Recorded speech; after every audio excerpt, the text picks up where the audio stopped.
अक्सर जब रिलेशनशिप्स में प्रॉब्लम आती है हम एक ही जगह अटक जाते हैं।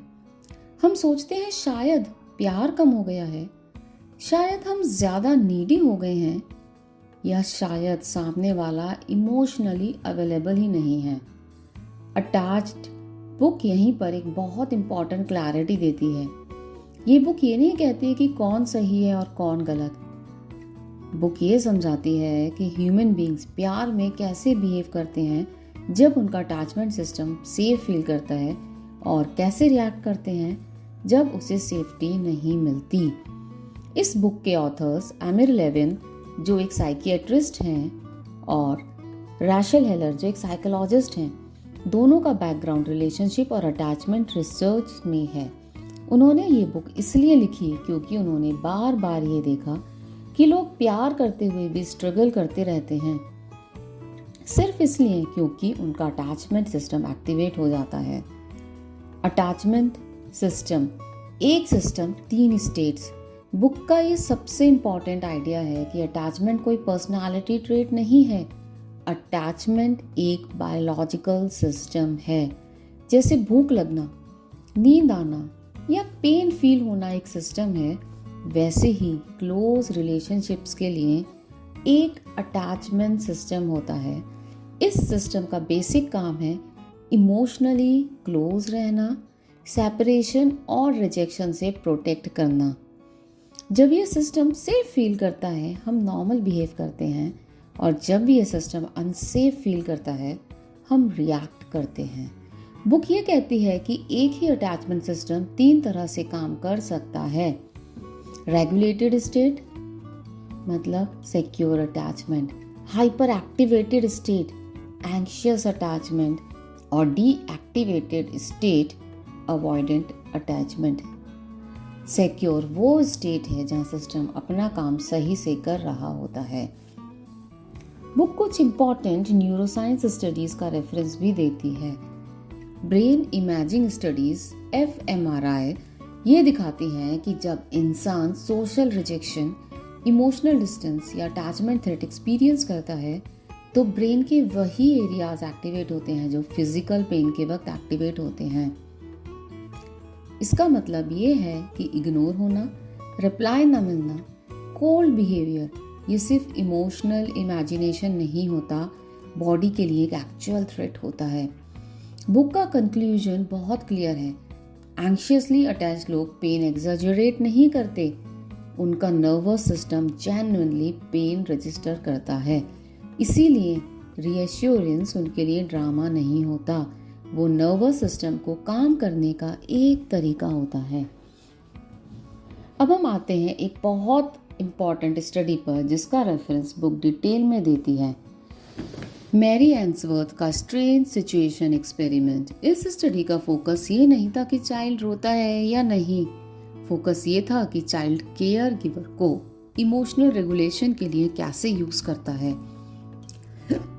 एक छोटे बच्चे को टॉयज के साथ एक रूम में बिठाया जाता है, केयर गिवर वहीं प्रेजेंट होती है, चाइल्ड एक्सप्लोर करता है, फिर केयर गिवर रूम छोड़कर चली जाती है। कुछ देर बाद केयर गिवर वापस आती है। रिसर्चर्स ये ऑब्जर्व करते हैं कि सेपरेशन और रीयूनियन के टाइम चाइल्ड का नर्वस सिस्टम कैसे रिस्पॉन्ड करता है। सिक्योर चाइल्ड केयर गिवर को सिक्योर बेस की तरह यूज करता है।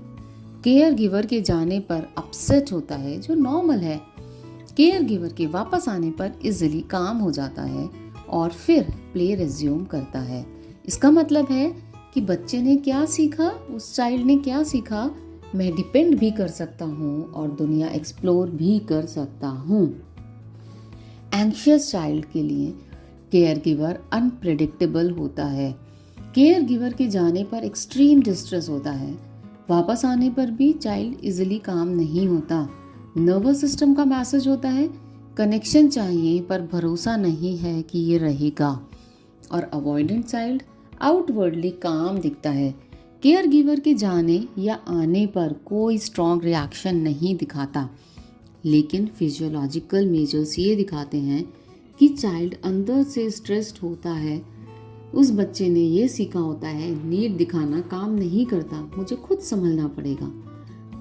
सो बुक ये कहती है कि ये early nervous system patterns adult romantic relationship में रिपीट होते हैं। सिक्योर अटैचमेंट का मतलब ये नहीं है कि इंसान को कभी एंजाइटी नहीं होती।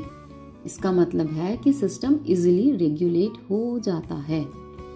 सिक्योर एडल्ट्स क्लोजनेस और इंडिपेंडेंस दोनों के साथ कंफर्टेबल होते हैं, अपनी नीड्स डायरेक्टली कम्युनिकेट करते हैं, साइलेंस को अबेंडनमेंट नहीं समझते, कॉन्फ्लिक्ट के बाद जल्दी काम हो जाते हैं। सिक्योर लोग प्रोटेस्ट बिहेवियर यूज नहीं करते, वो हिंट नहीं देते, थ्रेटन नहीं करते, विड्रॉ नहीं होते, वो सीधा बोल पाते हैं, जब हम बात नहीं करते मुझे डिसकनेक्ट फील होता है। एंग्शियस अटैचमेंट में सिस्टम को लगता है कि कनेक्शन खतरे में है। ट्रिगर्स हो सकते हैं, late replies, mixed signals, emotional distance.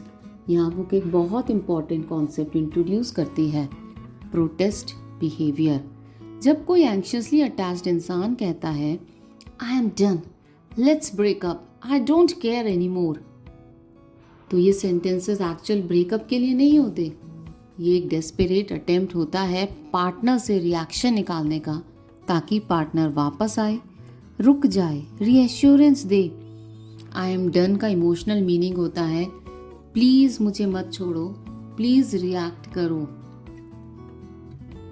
और बुक ये भी क्लियर करती है कि प्रोटेस्ट बिहेवियर मैनिपुलेशन नहीं होता, ये तो पैनिक ड्रिवन अटैचमेंट रिस्पॉन्स होता है। अवॉइडेंट अटैचमेंट में सिस्टम क्लोजनेस को ओवरवेल्म के साथ एसोसिएट करता है। जैसे ही इमोशनल इंटीमेसी बढ़ती है, सिस्टम अलर्ट हो जाता है, डिस्टेंस बढ़ने पर सिस्टम काम हो जाता है। Avoidant adults emotional conversations avoid करते हैं, इंटीमेसी के बाद विड्रॉ करते हैं, इंडिपेंडेंस को स्ट्रेंथ समझते हैं।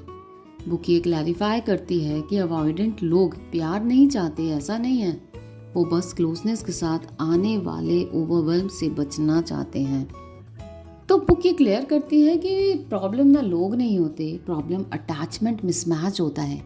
एंग्शियस पार्टनर रीअश्योरेंस चाहता है, अवॉइडेंट पार्टनर स्पेस चाहता है। जितना एंग्शियस चेस करता है उतना अवॉइडेंट विड्रॉ करता है और साइकिल चलती रहती है। और बुक में एक और पावरफुल कॉन्सेप्ट इंट्रोड्यूस किया है, डिपेंडेंसी पैराडॉक्स।